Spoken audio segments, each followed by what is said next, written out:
우리 일반적으로 많이 들었던 이야기를 좀 몇 가지 나눠보려고 합니다. 먼저 우리 직장 다니시는 분들, 많은 중년의 직장 다니시는 분들이 일평생을 직장 다니면서 월급을 받고 가족들을 먹여 살리는데 많은 시간들을 보내지요.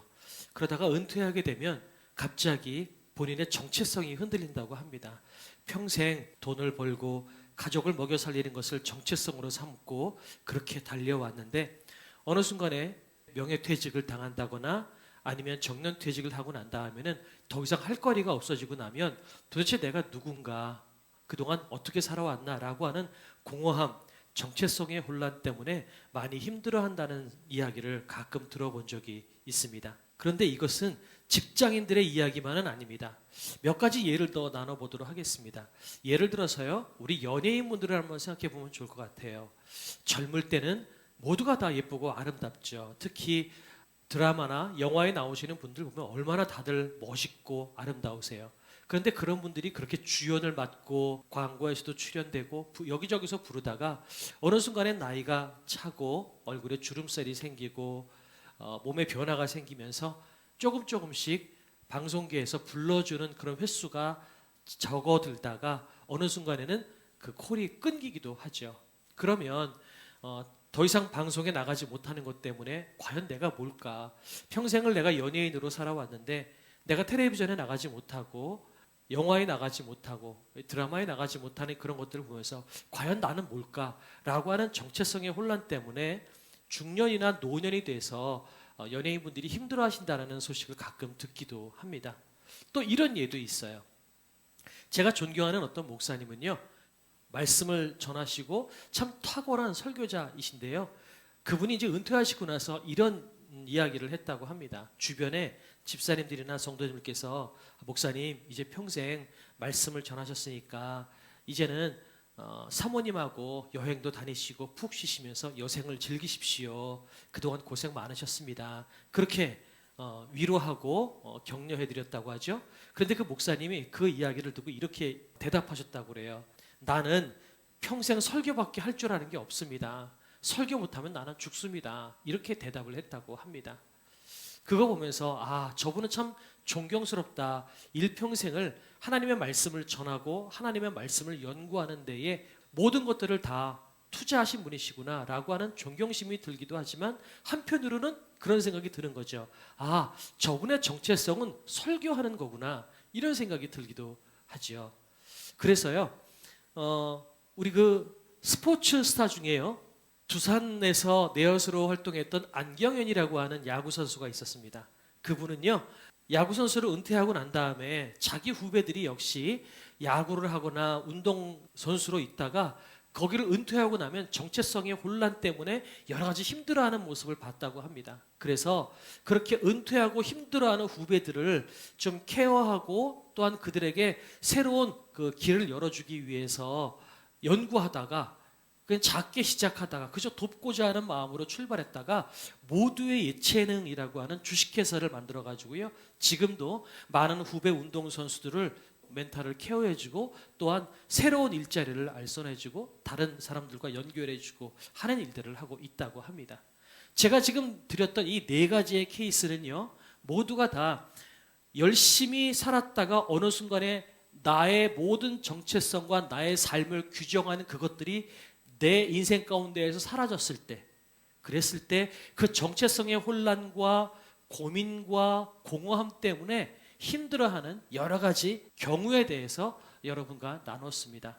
오늘 본문의 에스겔서를 보면서 이 비슷한 느낌을 제가 받아가지고요, 오늘은 에스겔 3장 1절에서 17절, 특별히 14절 전까지의 그 전반부를 좀 놓고 보면서 오늘 제가 나누었던 그 네 가지의 경우와 비슷한 감정을 오늘 느끼게 되고요, 하나님께서 어떻게 역사하시는지를 우리가 좀 나눠보려고 합니다. 여러분의 인생 가운데에도 혹시 그런 경험 해보신 적 있는지 모르겠어요. 이제 내 인생이 여기서 끝났구나, 이런 순간을 만날 때가 혹시 있었는지 모르겠어요. 평생을 준비해왔던 꿈이 한순간에 물거품이 되기도 하고요, 어쩌면 나를 정의하고 나를 규정했던 그것, 내가 의지했던 그 어떤 것이 송두리째 뽑혀져 나가는 경험, 여러분 그런 것들을 해보신 적 있으십니까?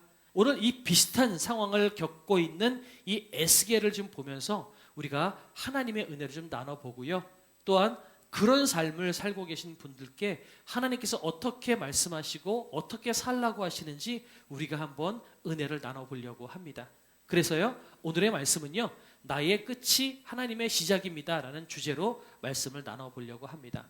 나의 끝이 하나님의 시작입니다. 에스겔서 1장 1절에 보면요, 이렇게 되어 있습니다. 30해째 넷째 달 초 닷새에 내가 그발 강가 사로잡힌 자 중에 있을 때에 하늘이 열리며 하나님의 모습이 내게 보이니 여호야긴 왕이 사로잡힌 지 5년 그달 초 닷새라.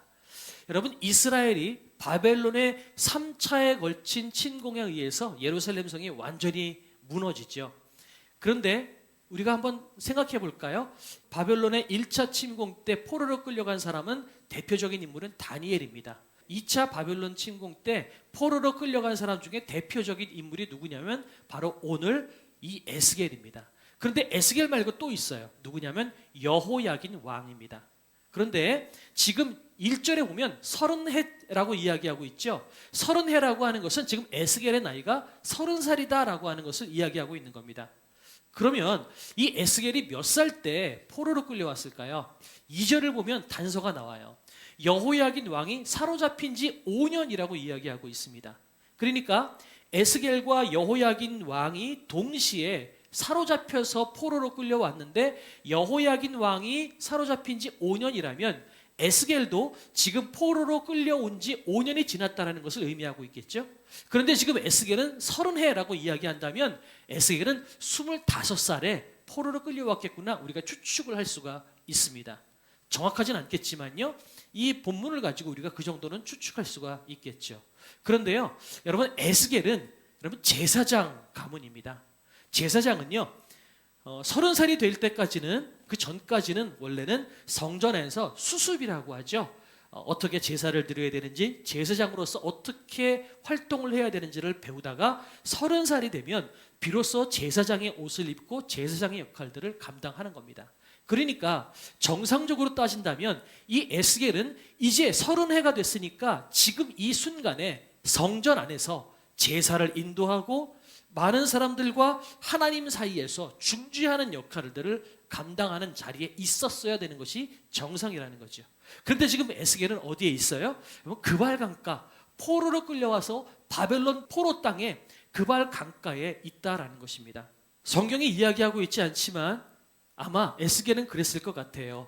포로에 끌려가기 전에 24살, 25살이 되었을 그 무렵까지는 이제 내가 조금만 더 열심히 배워서 내가 제사장의 역할들을 잘 감당해야지, 아마 그런 꿈을 꾸고 있었을지 모르겠어요. 그런데 일순간에 포로로 끌려가게 되고요, 지금 에스겔은 먼지 나는 이 이방 우상들이 가득한 이 바벨론 성에서 또 그발 강가에서 지금 슬피 울고 있다라는 거죠.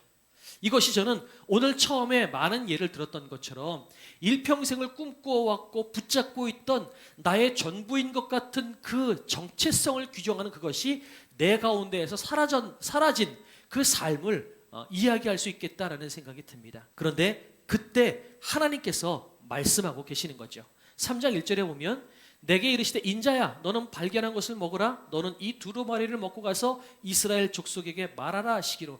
하나님께서 지금 에스겔을 부르시는 거예요. 인생의 소망이 사라지고 나를 규정할 수 있는, 내 정체성을 세울 수 있는 그 무엇인가가 사라졌을 때, 그래서 더 이상 내가 무엇을 해야 되지, 어디로 가야 되지, 방향을 알지 못하고 슬퍼하고 있을 수밖에 없을 때, 절망할 때 하나님께서 에스겔에게 나타나셨다라는 것입니다. 이것처럼 혹시 우리 인생 가운데에도 길이 막혀서 내가 이제 어디로 가야 되나, 내가 무엇을 하며 살아야 되나, 인생의 소망이 사라지고 나를 규정할 수 있는, 그동안 내가 철석같이 이것이야말로 나를 정의할 수 있는 것이야 라고 했던 것이 사라진 그 순간에 에스겔을 부르셨던 것처럼 저와 여러분을 부르시는 은혜가 있기를 주님의 이름으로 축복합니다. 그래서 우리 인생 가운데도 소망이 사라지고 인생의 막다른 골목에 들어갔을 때, 더 이상 어디로 걸어가야 될지 모를 때 우리가 주님 나에게도 말씀해 주십시오. 에스겔에게 말씀하셨던 주님께서 나에게도 말씀하시고, 오늘 에스겔에게 소명을 주셨던 주님께서 나에게도 소명을 주십시오. 그동안 내가 붙잡고 있던 것들이 사라졌는데 주님, 이제 내가 무엇을 붙잡고 살아나가야 되는지, 무엇을 향해 달려나가야 되는지 밝히 알 수 있는 은혜를 나에게 부어주십시오. 우리가 먼저 이렇게 기도할 수 있는 저와 여러분이 되었으면 좋겠습니다. 하나님께서 에스겔 선지자를 부르셨습니다. 그리고 난 다음에 뭐라고 말씀하시냐면 두루마리를 먹어라라고 말씀하세요. 그리고 내가 입을 벌리니 그가 그 두루마리를 내게 먹이시며 내게 이르시되 인자야 내가 내게 주는 이 두루마리를 내 배에 넣으며 내 창자에 채우라 하시기에 이렇게 말씀하시죠. 여러분 우리는 우리 신체 중에서 의미가 있고 중요한 곳이 어딜까라고 생각하면 우리는 아마 뇌 아니면 심장 그렇게 생각할 수 있겠죠. 근데 이 당시 고대 근동에는요 사람에게 굉장히 중요한 자리가 내장, 창자라고 생각을 했다고 합니다. 여기에 영혼이 깃들고요 여기에 그 사람의 존재가 드러난다고 생각을 했대요. 그래서 제사장들에게 제물을 바칠 때도요 그 제물의 배를 갈라서 내장은 따로 뗍니다. 그래서 따로 다루게 되죠. 그만큼 장기가 내장이 이 당시에는 굉장히 중요하게 생각했대요. 그런데 오늘 뭐라고 말씀하시냐면 이 두루마리를 내 배에 넣고 내 창자에 채워라 라고 말씀하십니다. 이것은 하나님께서 우리에게 말씀을 주시는데 그 말씀을 그냥 들어라 그냥 기억해라 정도가 아니라 그것을 네 영혼에 채우고 네 삶에 채워서 그 말씀대로 살아가라라고 말씀하고 계시는 거죠. 하나님은 에스겔을 새로운 소명의 자리로 부르실 때 그냥 부르신 것이 아니라 말씀을 주시고 말씀으로 훈련되고 연단되기를 원하십니다. 앞으로 에스겔이 어떤 상황을 겪을지 모르겠어요. 그러나 우리가 이 이후의 본문을 보게 되면 이후에 에스겔이 겪게 될 상황을 보면 쉽지 않은 상황이라는 겁니다. 그런데 험악하고 힘들고 어려운 상황을 뚫고 나갈 수 있는 힘은 무엇이냐면 여러분 말씀의 힘이라는 겁니다. 그래서 하나님께서 에스겔 선지자를 부르시고 난 다음에 이 말씀을 내 창자에 채워라. 우리가 하나님의 말씀을 배웁니다. 읽기도 하고 암송도 하죠. 그런데 더 중요한 것은 뭐냐면 우리가 읽고 암송되어진 그 하나님의 말씀을 내 삶에 체득하고 말씀대로 살아나가는 것입니다. 에베소서 6장에 보면요 전신갑주를 이야기할 때도 다른 모든 것들은 수비형이에요. 방패, 흉배, 신발 이런 모든 것들은 여러분 수비에 관련된 것들입니다. 그런데 하나님의 말씀 이것만 공격에 해당되는 무기로 사용되고 있습니다. 다시 말씀드려서 이 세상을 험악하고 힘들고 견고한 진이 세워진 이 세상을 이길 수 있는 힘은요 하나님의 말씀이라는 것입니다. 그 말씀을 내 삶 가운데 체득해서 그 말씀이 내 삶 가운데 익숙해져서 말씀대로 살아가는 군사가 되기를 주님께서 우리에게 기대하고 계신다는 거죠. 그래서 주님께서는 에스겔을 부르시고 난 다음에 먼저 말씀을 내 입에다가 채워주셨다라고 말씀하고 계십니다. 하나님은 그러신 분이세요. 우리도요 때로는 하나님께서 우리를 능력이 되고 준비가 다 됐기 때문에 부르시지 않을 때도 있습니다. 어떤 때는 자격이 없고 능력이 없음에도 불구하고 우리를 부르실 때가 사실은 훨씬 더 많이 있다는 거죠. 여기 제가 목사입니다.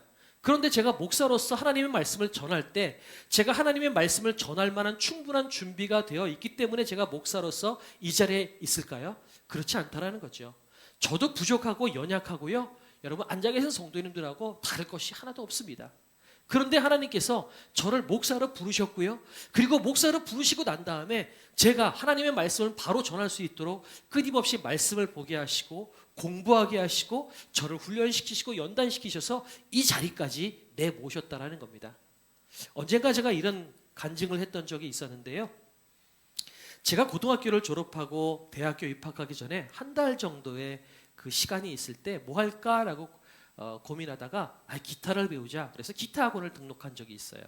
그런데 게을러서 한 달을 다 못 다녔어요. 얼마 다니지 못했는데 그래서 기타 학원을 다니면서 코드 3개를 배웠어요. C, F, G. 그리고 칠 수 있는 노래는 오빠 생각 여러분 아시나요? 듬북 듬북 듬북새 4분의 3박자 요거 하나 배웠어요. 그리고 나서 기타 학원을 멈췄습니다. 그런데요 여러분 그때 어떤 일이 벌어졌냐면 제가 다녔던 교회에 철야 예배에 기타 연주자가 하나가 빠졌다라는 거죠. 그래서 절더러 기타를 치라고 하는 거예요. 여러분 코드 3개 배우고 주법 하나밖에 모르는데 철야 예배 때 기타 반주를 할 수 있겠습니까? 근데 어쨌든 등 떠밀려서 제가 기타 반주를 했어요. 여러분 철야 예배 때 제가 기타를 몇 년을 쳤게요? 2년을 기타를 쳤습니다. 그래서 물론 다른 싱어분들도 계시고 기타 연주하시는 분이 저 말고도 한 분 더 계셨어요. 하긴 했지만 어쨌든 간에 코드 3개밖에 몰랐던 저를 하나님께서 등 떠미셔서 그 다음에는 제가 그 자리에서 여러분 2년 동안 기타로 철야의 반주를 섬길 수 있는 그런 훈련을 시키셨다라는 거죠. 그거 보면요, 하나님은 항상 저에게, 제가 이런 표현이 맞을지 모르지만 하나님을 이렇게 별명을 지었어요. 나를 120% 사용하시는 하나님.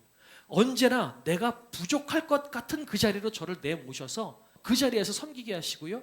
그때 나는 항상 나는 안 되는데, 못하는데, 근데 그 자리에 가보니까 되더라는 거죠. 많은 시간 동안 그런 것들을 정말 많이 경험했습니다. 여러분, 우리 성도님들 혹시 하나님의 일을 함에 있어서 여러분이 불림받고 등 떠밀렸을 때, 여러분 나는 못한다, 나는 능력 없다, 거기에 매몰되지 않으셨으면 좋겠어요. 하나님도 여러분 능력 없고 못하는 거 알고 계세요. 그런데 하나님께서 여러분을 그 자리에 내모시는 건요, 여러분이 능력 없는 그 자리에서 멈춰서 있기를 원치 않으셔요. 하나님께서 내모시는 그 자리에서 하나님은 여러분이 더 성장하길 원하시고, 더 훈련받길 원하시고, 더 연단되시길 원하십니다.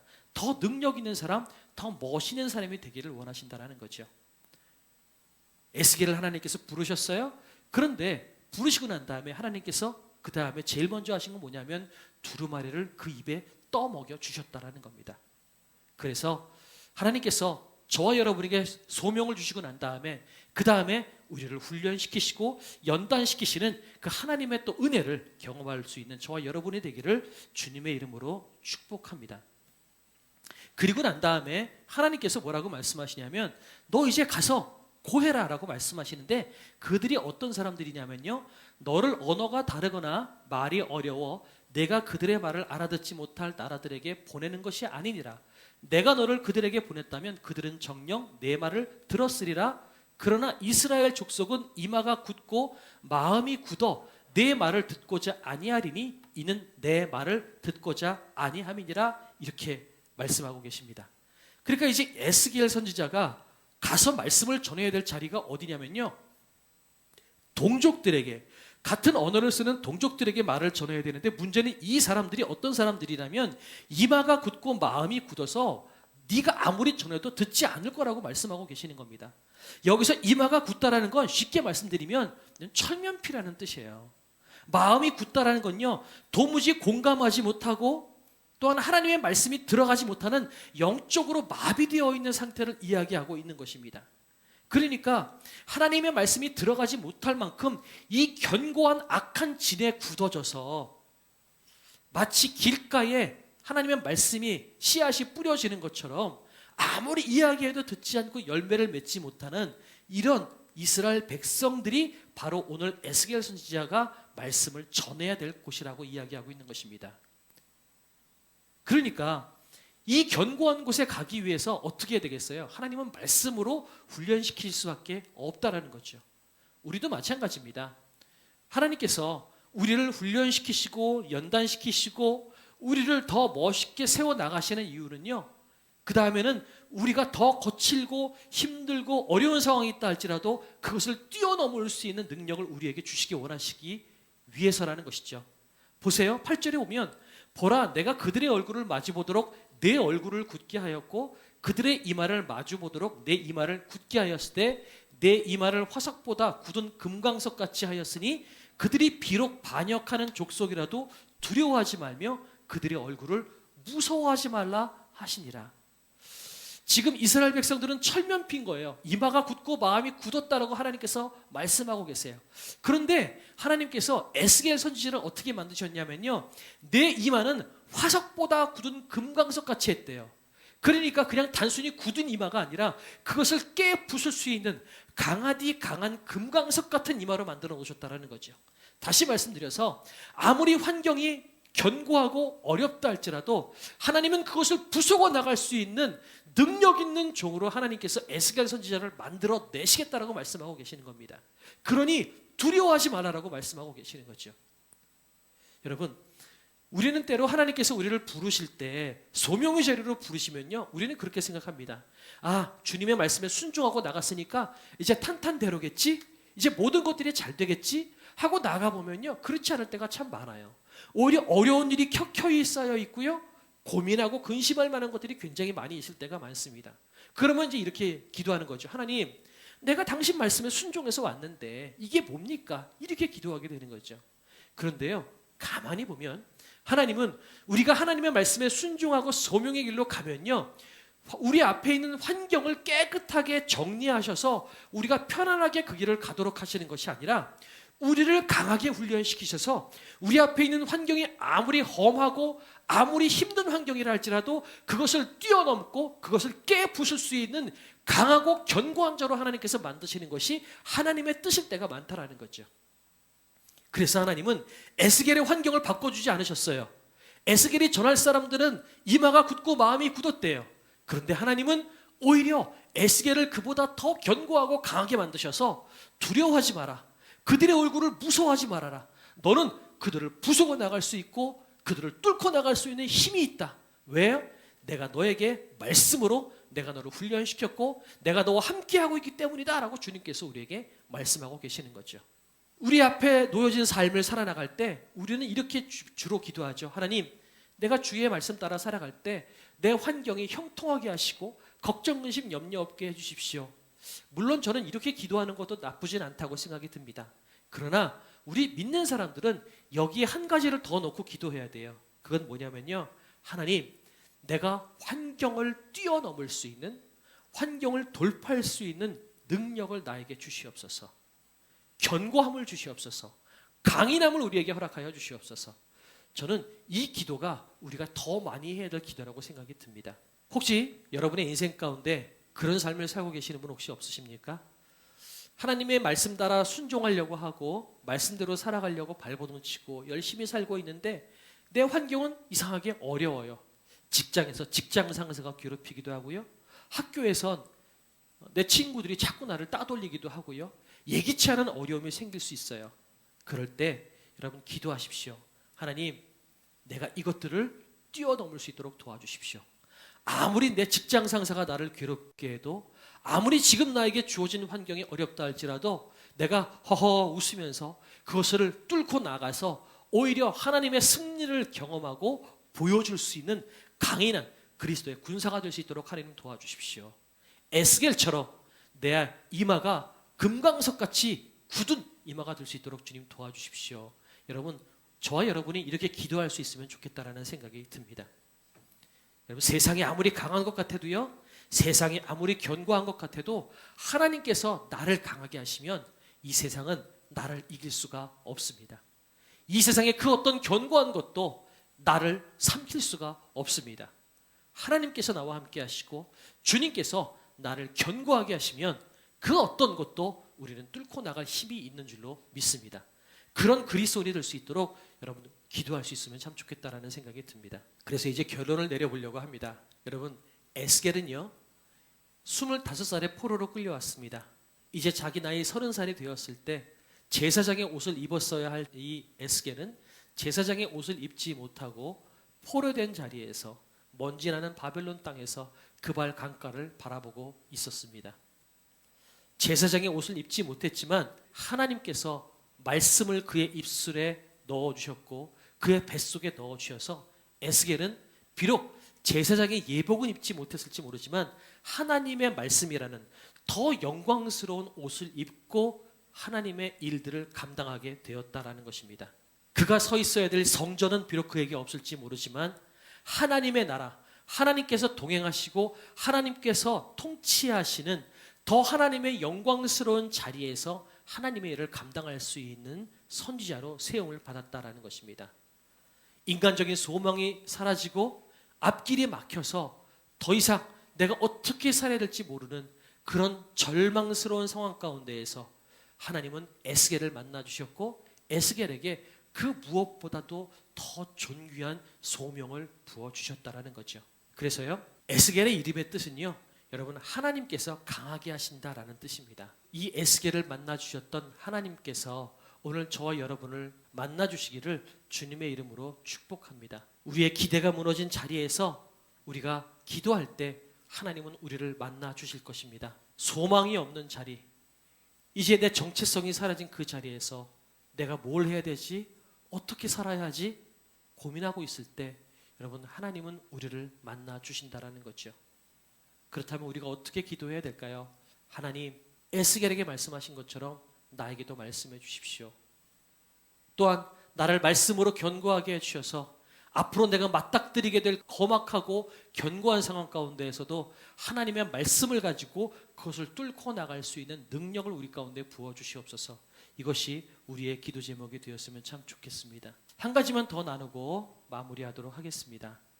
가끔은요, 저는 길거리 가다가 청년들을 보면 인간적인 생각으로요, 참 부러울 때가 있어요.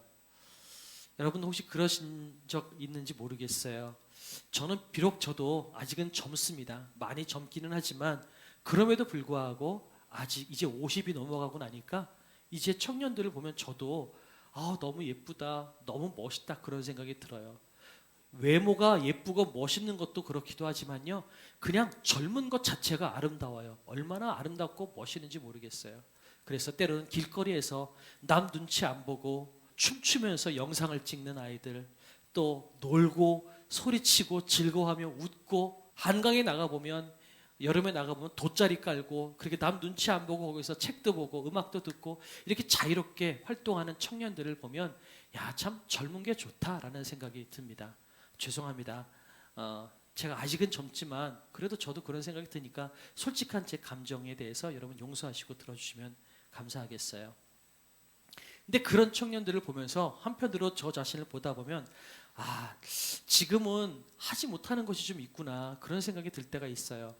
내가 지금 저 청년들의 저 나이라면 이것도 해보고 싶고 저것도 해보고 싶고 더 많이 할 수 있는 게 있을 텐데 지금 내가 못하는구나.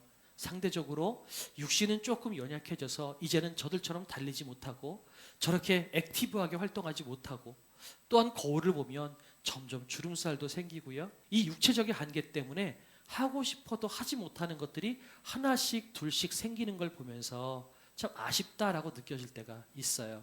근데 그렇게 생각하다 보면 어떻게 생각이 드냐면요, 점점 나이가 들고 내가 할 수 있는 것들이 점점 줄어들면서 마치 내 가치가 사라지고요, 내 존재가 그렇게 귀하지 않은 존재처럼 여겨지게 될 때가 있더라는 거죠. 그런데 오늘 본문을 놓고 한번 볼까요? 에스겔은요, 여러분 제사장의 자리에 있어야 될 사람이 제사장의 옷을 입지는 못했지만 하나님의 소명을 받음으로 그것보다 훨씬 더 존귀한 자리, 훨씬 더 능력 있는 자리, 훨씬 더 하나님 앞에 귀한 자리로 나가게 되었다라는 거죠. 그렇다면 저는 이렇게 말씀드리고 싶어요. 우리가 할 수 있는 일이 비록 예전에 비해서 줄어들고 작아진다 할지라도 하나님께서 우리에게 소명을 주신다면, 그 소명을 붙잡고 우리가 살아나간다면 그것이 아무리 사소해 보이고 그것이 아무리 작은 것이라 할지라도 그것이 존귀하다는 겁니다. 어쩌면 내가 청년 때 그렇게 열심을 다해서 뛰고 열심을 다해서 활동했을 그때보다 하나님은 더 존귀하게 보시고 더 귀하게 보실 수도 있겠다라는 생각을 합니다. 여러분 오드리 헵번이라는 배우를 아시죠?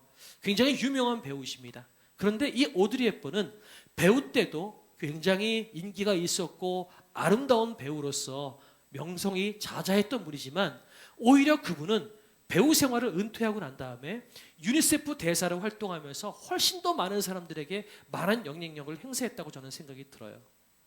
그분은 한 손은 너 자신을 돕는 데 사용하고 한 손은 남을 돕는 데 사용해라, 이런 유명한 말을 할 정도로 가난한 사람들, 힘없는 사람들을 돕고 섬기는 일에 자기 인생을 바쳤습니다. 그러고 나니까요, 오히려 영화관에서 그렇게 아름답고 멋있는 모습을 보였을 때보다 오히려 훨씬 더 존귀하고요, 훨씬 더 아름다운 여인인 것처럼 느껴질 때가 참 많아요. 그리고 생각해 보니까 우리 주변에도 탤런트 분들을 가만히 생각해 보면요, 지금은 예전처럼 연예인 활동을 왕성하게 하지 않으시는 연예인들이 굉장히 많으시죠. 어떤 분들이 계실까요? 차인표 신혜라 부부, 그런 부분도 계시겠죠.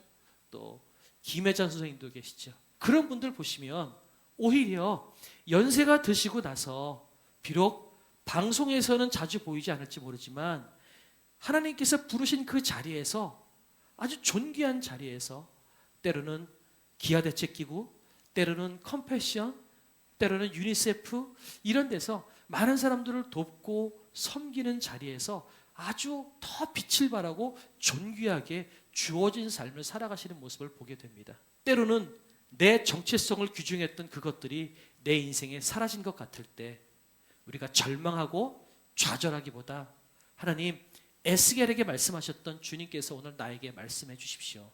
내가 이제 무엇을 붙잡고 가길 원하십니까? 내가 붙잡고 가야 될 그 존귀한 그것이 무엇입니까? 나에게 소명을 주십시오. 그렇게 기도할 때 하나님은 이전보다 훨씬 더 값진, 이전보다 훨씬 더 귀한 소명을 우리 가운데 허락하셔서 우리가 그 인생들을 살아나갈 수 있도록, 그래서 우리의 남은 인생이 훨씬 더 감사와 기쁨이 넘치고요, 존귀한 인생이 되도록 하나님께서 우리를 바꿔놓으시리라 믿습니다. 여러분의 기대가 무너진 그 자리에서 하나님은 여러분을 부르십니다. 여러분이 붙잡고 있던 그 무엇인가를 놓는 그 자리에서 하나님은 더욱 새로운 소명의 자리로 여러분을 부르십니다. 세상 사람들이 보기에는 그것이 작아 보이고 사소해 보이고 별것 아닌 것 같아 보일지 모르지만 하나님은 그것을 귀하다고 말씀하십니다. 에스겔을 부르신 주께서 오늘 나를 불러주시고 또한 그 부르신 자리에 합당하게 나를 말씀으로 견고히 세워주시옵소서. 앞으로 나에게 닥칠 그 어떤 폭풍우, 어떤 파도가 온다 할지라도 그것을 뚫고 나갈 수 있는 견고한 능력을, 강함을 나에게 주시옵소서. 이렇게 기도할 수 있는 저와 여러분이 되기를 주님의 이름으로 축복합니다.